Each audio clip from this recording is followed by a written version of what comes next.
ಎಲ್ಲರಿಗೂ ನಮಸ್ತೆ. ನನ್ನ ಹೆಸರು ಮಮತಾ ರೇಖಿ ಕೋಚ್. ನನ್ನ ಪರಿಚಯ ಅಂದರೆ ಮೂಲತಃ ಬೆಂಗಳೂರದವರು. ನನ್ನ ಎಜುಕೇಷನ್ ಒಂದು SLC ಅಷ್ಟೇ.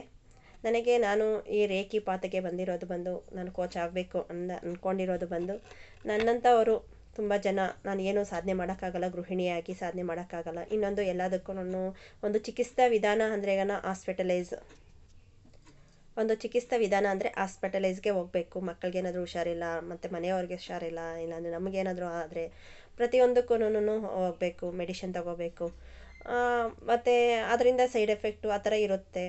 ಸುಮ್ಮನೆ ಯಾಕೆ ಇದು ಅಂತ ಒಂದು ಗೃಹಿಣಿಯಾಗಿ, ಒಂದು ತಾಯಿಯಾಗಿ ಇರಬಹುದು ಯೋಚನೆ ಮಾಡಬೇಕಾಗಿರೋದು ನಾವು ತುಂಬ ಮುಖ್ಯ ಯೋಚನೆ ಮಾಡ್ತೀವಿ ಒಂದು ಟೈಮ್ ಪೀರಿಯಡಲ್ಲಿ.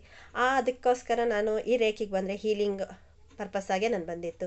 ಮೇಯ್ನ್ ನನ್ನ ಮಗನ ಒಂದು 2-3 ಸತಿ ಕೈ, ಒಂದು ಚಿಕ್ಕ ವಯಸ್ಸಲ್ಲಿ ಒಂದು first standard, second standard, third standard ಈ ಥರ 3 ಸತಿನೂ ಕೈ ಮುರಿದೋಗ್ತಾನೆ. ಒಂದೇ ಕೈನೇ ನಾನು ಹೀಲ್ ಮಾಡಿ ಅವನಿಗೆ ಕ್ಲಿಯರ್ ಮಾಡಿದೆ. ಅಲ್ಲಿಗೂ ಹಾಸ್ಪಿಟಲೈಸ್ ತೋರಿಸಿದ್ವಿ, ಅದನ್ನು ಮಾಡಿ ನಾನು ಇಲ್ಲಿ ಕ್ಲಿಯರೆನ್ಸ್ ಮಾಡ್ತಾ ಇದ್ದೆ, ಅಂದರೆ ಹೀಲಿಂಗ್ ಕೊಡ್ತಾ ಇದ್ದೆ. ನನಗೆ ಅದರಲ್ಲಿ ತುಂಬ ಇಷ್ಟ ಆಯಿತು. ನೋಡಿ ಎಷ್ಟು ಬೇಗ ಅವನಿಗೆ ಹೀಲ್ ಆಗ್ತಾಯಿದೆ. ಎಲ್ಲರೂ ಅಂತ ಇದ್ರು ಎಷ್ಟು ಬೇಗ ಇವನು ರಿಕವರಿ ಆಗ್ತಾಯಿದ್ದಾರೆ ಅಂತ ಹೇಳ್ತಾಯಿದ್ರು. ಅದಕ್ಕೆ ನನ್ನಂಥವರು ಇನ್ನೂ ತುಂಬ ಜನ ಇರ್ತಾರೆ ಹೀಲಿಂಗ್ ಪರ್ಪಸ್ ಆಗಿ.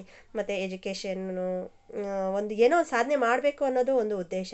ನಮ್ಮಂಥ ಗೃಹಿಣಿಯರಿಗೆ ಇದು ಒಳ್ಳೆಯ ವಿದ್ಯೆ ಅಂತ ನಾನು ಭಾವಿಸ್ತೇನೆ. ಅದಕ್ಕೆ ರೇಖಿ ಎಲ್ಲರಿಗೂ ಹೇಳ್ಕೊಡ್ಬೇಕು, ಸಾವಿರಾರು ಜನಕ್ಕೆ ಹೇಳ್ಕೊಡ್ಬೇಕು ಅನ್ನೋದು ನನ್ನ ಉದ್ದೇಶಕ್ಕೋಸ್ಕರ ನಾನು ರೇಖಿ ಪಾತ್ಗೆ ಬಂದಿದ್ದೇನೆ. Okay friends, thank you so much.